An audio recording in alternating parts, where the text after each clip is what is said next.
Hello, my name is Faisal Mirza. Today we will discuss about quadratic equation.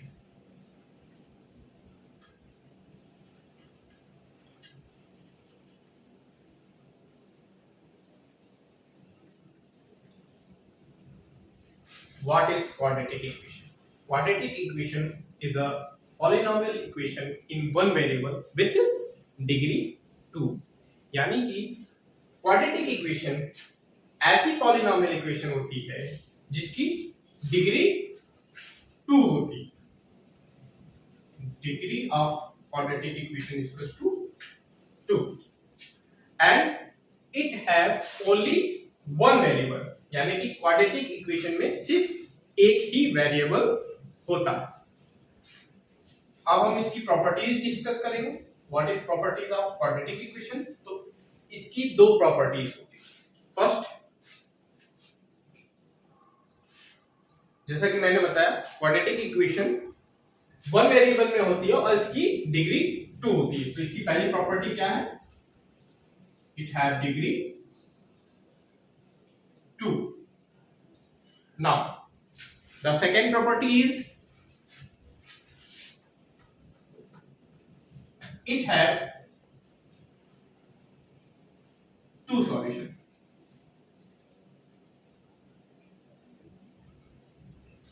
यानी quadratic equation के कितने solution होते हैं? 2. जितनी डिग्री होगी इक्वेशन के उतने ही सॉल्यूशन होंगे. तो दो प्रॉपर्टीज क्या डिस्कस की हमने? फर्स्ट इज इक्वेशन की अगर डिग्री 2 है तो वो इक्वेशन क्या कहलाएगी? Quadratic equation. And second is it have two solution. यानी कि इन सॉल्यूशन को ही हम क्या कहते हैं? Roots of quadratic equation.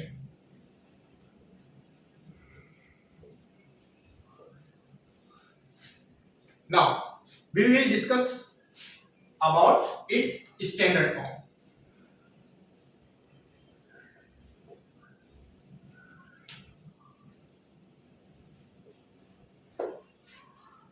Standard form क्या होती है क्वाड्रेटिक इक्वेशन की?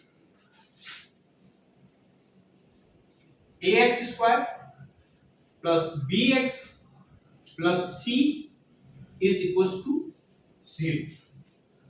जैसा कि मैंने बताया था कि इक्वेशन की डिग्री हाईएस्ट पावर 2 होती है. यानी कि डिग्री क्या होती है?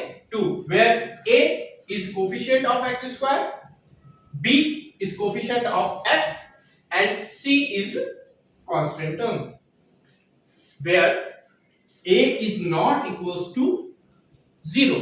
यानी कि a 0 के इक्वल नहीं हो सकता. रीजन, अगर a ही 0 के इक्वल हो जाएगा तो हमारा x स्क्वायर टर्म क्या हो जाएगा? Becomes to 0. और जब x स्क्वायर ही 0 हो जाएगा तो हमारी क्या ये क्वाड्रेटिक इक्वेशन नहीं रह जाएगी. So a is not equals to 0. तो क्वाड्रेटिक इक्वेशन की स्टैंडर्ड फॉर्म क्या होती है? ax square plus bx plus c. Now we discuss how we can solve quadratic equation. There are two methods to solve quadratic equation. First is factorization method.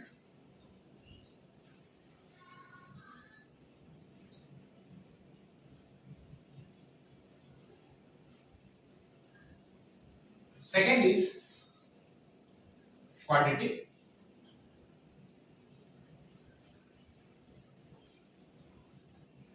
Formula.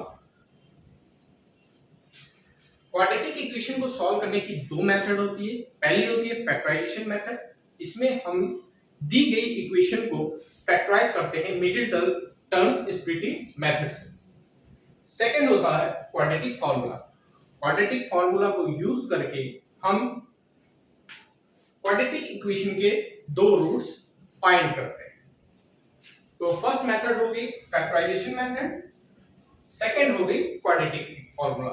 एक एक करके दोनों method को हम समझते हैं कि कैसे हम दी गई क्वाड्रेटिक इक्वेशन के रूट्स फाइंड करें. Now we will discuss factorisation method. Quadratic equation को फैक्टराइजेशन मेथड की हेल्प से हम कैसे सॉल्व कर सकते हैं. एक एग्जांपल लेते हैं, 2x² minus 5x plus 3 is equal to 0। सबसे पहले हम ये चेक करेंगे कि दी गई क्वाड्रेटिक इक्वेशन स्टैंडर्ड फॉर्म में है कि नहीं। तो स्टैंडर्ड फॉर्म क्या होती है क्वाड्रेटिक इक्वेशन की? ax² plus bx plus c is equal to 0। तो सबसे पहले हम चेक करेंगे कि क्वाड्रेटिक इक्वेशन स्टैंडर्ड फॉर्म में है कि नहीं। अगर है तो उसको सॉल्व करेंगे, नहीं है तो सबसे पहले हम स्टैंडर्ड फॉर्म में कन्वर्ट करेंगे। तो हमारी जो इक्वेशन है वो पहले से ही स्टैंडर्ड फॉर्म में है। Now we will use middle term splitting to solve this equation. Middle term splitting का यूज कैसे करते हैं फैक्टराइज करने के लिए इक्वेशन को? सबसे पहले x² के कोफिशिएंट को कांस्टेंट टर्म से मल्टीप्लाई करते हैं, यानी कि 2 into 3 इज इक्वल टू 6। अब जो ये नंबर आया है, इस नंबर का हम क्या करेंगे? Prime factorisation.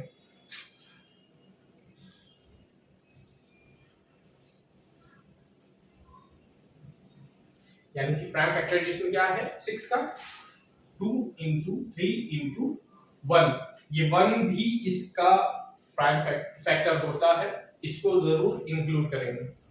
ठीक, तो 2, 3 and 1 फैक्टर आ गए 6 के।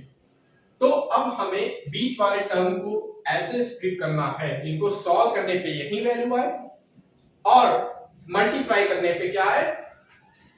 6 है। Okay, now we can write minus 5x is equals to minus 2x and minus 3x plus 3। अब ये हमारा जो मिडिल टर्म है वो स्प्लिट हो चुका है 2 टर्म्स में। नाउ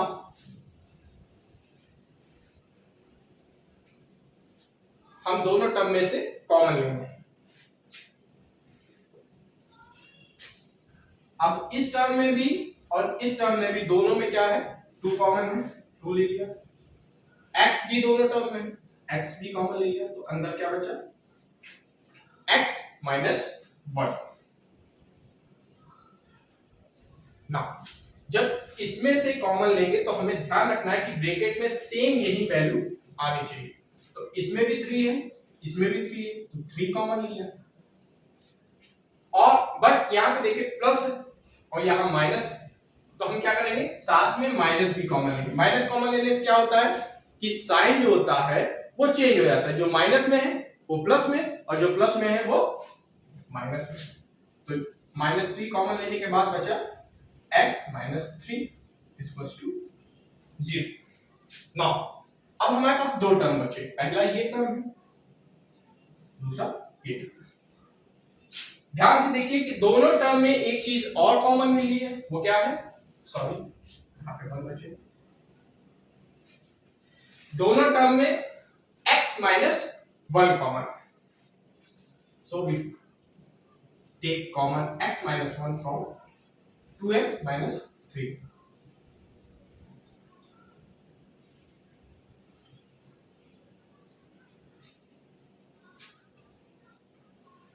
तो हमारे दो ये हमारा फैक्टराइज हो गया। अब यहां से हम फाइंड करेंगे x की वैल्यूज। पहली वैल्यू आई है x is equals to 1। Second is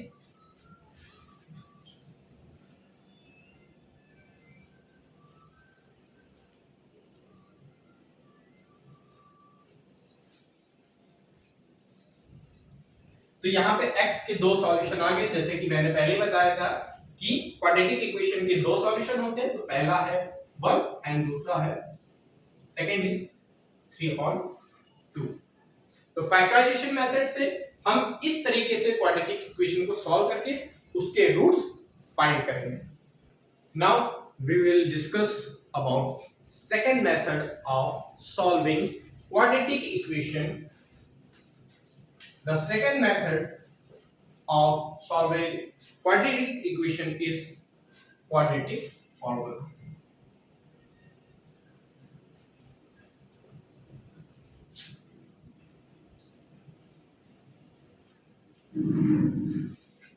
Quadratic formula. What is quadratic formula?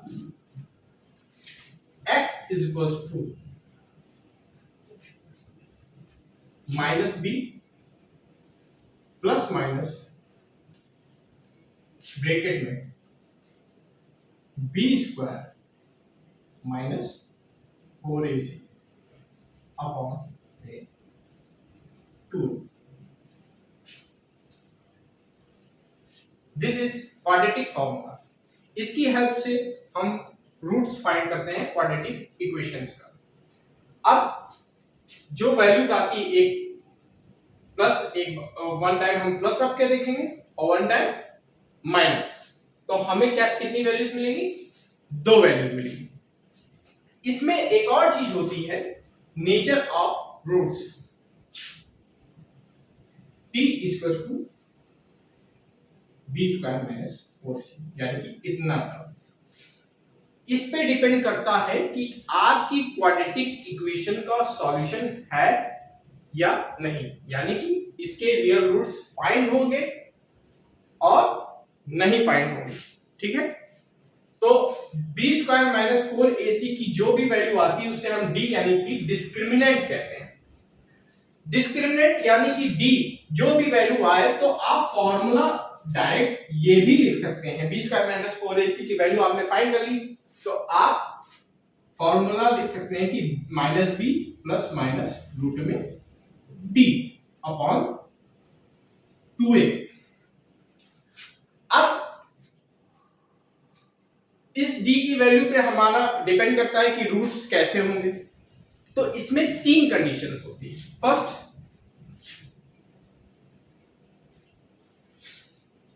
Condition है d इज ग्रेटर देन 0. अगर d की वैल्यू 0 से बड़ी होती है तो हम ये कह सकते हैं कि क्वाड्रेटिक इक्वेशंस के रूट्स जो होंगे वो रियल रूट्स तो होंगे, पर दोनों की वैल्यूज क्या होंगी? डिफरेंट होंगी. यानी कि हमको डिस्टिंक्ट रूट्स मिलेंगे, यानी कि डिफरेंट रूट्स मिलेंगे, यानी कि दोनों जो वैल्यू होगी रूट्स की वो डिफरेंट होगी. फॉर एग्जांपल एक वैल्यू जैसे कि हमने फैक्टराइजेशन मेथड में अभी सॉल्व किया था, एक वैल्यू आई थी 1 और दूसरी वैल्यू आई थी 3/2. तो ऐसे केस जिसमें डिस्क्रिमिनेंट यानी d की वैल्यू 0 से बड़ी होगी उसमें हम क्या कहेंगे कि जो रूट्स हैं वो रियल होंगे, यानी कि रूट्स फाइंड किए जा सकते हैं, बट उन रूट्स की वैल्यूज क्या होंगी? डिफरेंट होंगी. Second is d equals to 0. इस केस में अगर डिस्क्रिमिनेंट हमारा 0 हो जाए तो इस केस में रूट्स तो हमारे रियल होंगे ही होंगे, बट जो रूट्स की वैल्यूज होगी वो सेम होगी. यानी कि सेकेंड केस जिसमें डिस्क्रिमिनेंट 0 हो जाएगा उसमें रूट्स की जो वैल्यूज होगी वो सेम होगी. फॉर एग्जांपल अगर एक वैल्यू 2 है तो दूसरी भी क्या होगी? 2 ही होगी. इस केस में d 0 होता है तब क्वाड्रेटिक फॉर्मूला कैसे हो जाएगा आपका? ये उस केस में जब d 0 होता है तो इतना टर्म तो हमारा 0 हो जाएगा, तो आपका क्वाड्रेटिक फॉर्मूला क्या बनेगा? Minus b upon 2a. इसी में वैल्यूज डायरेक्ट पुट करके हम रूट्स फाइंड करते हैं. Third is d is less than 0. यानी कि d की वैल्यू अगर 0 से कम हो जाए, d की वैल्यू 0 से कम होने पर रूट्स जो होंगे वो रियल रूट्स नहीं होंगे, यानी कि सॉल्यूशन फाइंड ही नहीं किया जा सकता अगर आपका डिस्क्रिमिनेंट यानी कि d की वैल्यू 0 से छोटी हो जाए. तो हम क्या कहेंगे? नो सॉल्यूशन, यानी कि रूट्स फाइंड नहीं किए जा सकते. 3 कंडीशन मैंने आपको बताई. जब 0 से ग्रेटर हो वैल्यू, 0 के इक्वल हो और 0 से कम। 0 से ग्रेटर होगी तो रियल रूट्स मिलेंगे बट डिफरेंट रूट्स मिलेंगे। 0 के इक्वल होगी डी की वैल्यू, रियल रूट्स होंगे बट जो दोनों वैल्यूज होंगी वो सेम होंगी। थर्ड इज अगर d लेस देन 0 होगा तो d लेस देन 0 होने पे कोई सॉल्यूशन नहीं मिलेगा, रूट्स रियल नहीं होंगे और हमें कोई सॉल्यूशन नहीं मिलेगा। तो ये तीन चीजों से हमें पता चलता है कि क्वाड्रेटिक इक्वेशन का किसमें सॉल्यूशन मिलेगा और किसमें नहीं मिलेगा। Okay, now we will discuss how can solve quadratic equation by this formula. Now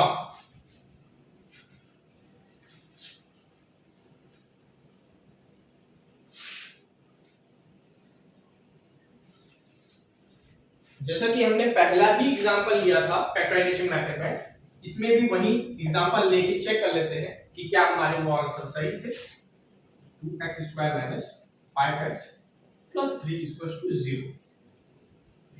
इसमें भी सबसे पहले हमें चेक करना होता है कि क्वाड्रेटिक इक्वेशन जो है हमारी स्टैंडर्ड फॉर्म में है कि नहीं। ये सबसे पहला जरूरी काम है कि हमारी जो दी गई इक्वेशन है वो क्वाड्रेटिक स्टैंडर्ड फॉर्म में है कि नहीं। तो जैसा कि पहले भी चेक किया था कि ये हमारी स्टैंडर्ड फॉर्म में है। अगर नहीं है तो सबसे पहले हम स्टैंडर्ड फॉर्म में बनाएंगे देन सॉल्व करेंगे। ठीक है, तो नाउ स्टैंडर्ड फॉर्म से कंपेयर करने के बाद हमें a की वैल्यू मिल जाएगी 2, b की वैल्यू क्या है -5 एंड c की वैल्यू क्या है 3। तो हमें यहाँ पे फॉर्मूले में जितनी वैल्यूज की नीड थी सारी वैल्यूज पता चली। Now we solve. फॉर्मूला क्या है, x = -b ± यानी कि एक बार हम सबसे पहले क्या चेक कर लेते हैं d निकाल लेते हैं। तो d होता है b² - 4ac। तो b की वैल्यू क्या है -5 -5 का स्क्वायर 4ac 4 into a की वैल्यू क्या है 2 into what is the value of c 3। तो हमारी d की वैल्यू यहां से हो जाएगी 25 minus 24। d = 1। तो हम डायरेक्ट d की वैल्यू जैसा कि फॉर्मूला मैंने बताया था, अगर d पता चल जाए तो हम क्या पुट करेंगे -b ± d/2। Now x -b यानी कि b की वैल्यू क्या है -5 पुट करेंगे प्लस माइनस यानी कि प्लस माइनस d की वैल्यू 1 है 2a की वैल्यू क्या है 2। 5 प्लस माइनस अब √1 की वैल्यू 1 ही होती है अपॉन 4। अब एक बार हम प्लस पे चेक करेंगे वैल्यू, एक बार माइनस पे। 5 + 1/4 और दूसरी किस पे चेक करेंगे 5 - 1/4। तो 5 + 1/4 = 6/4।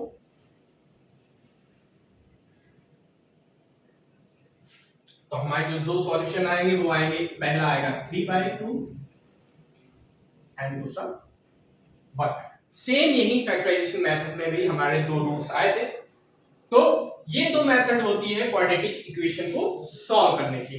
आई होप आप लोग को समझ में आया होगा कि कैसे हम फैक्टराइजेशन मेथड और क्वाड्रेटिक फार्मूला को यूज करके क्वाड्रेटिक इक्वेशन को सॉल्व कर सकते हैं। समझ गए होंगे कि क्वाड्रेटिक इक्वेशन क्या होती है। ओके, इस क्लास में इतना ही। Thank you.